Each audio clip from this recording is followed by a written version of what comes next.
هواي يوميا نسمع هذه الكلمة بس ما نعرف شنو معناته. هسه هو المي معروف، بس الار او شنو يعني؟ reverse osmosis هي عملية تنقية تبدي منها يعني إضافة المي، ويبدي التناضح العكسي للمي. أنا ودي يتنظف ويعطي مي صافي. هاي العملية اللي يسموها اختصار مي آرو. اي، فهذه العملية شنو اسمها؟ اسمها reverse osmosis.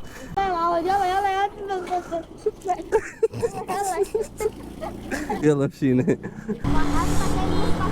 محطة المصطفى لتوزيع المنتجات.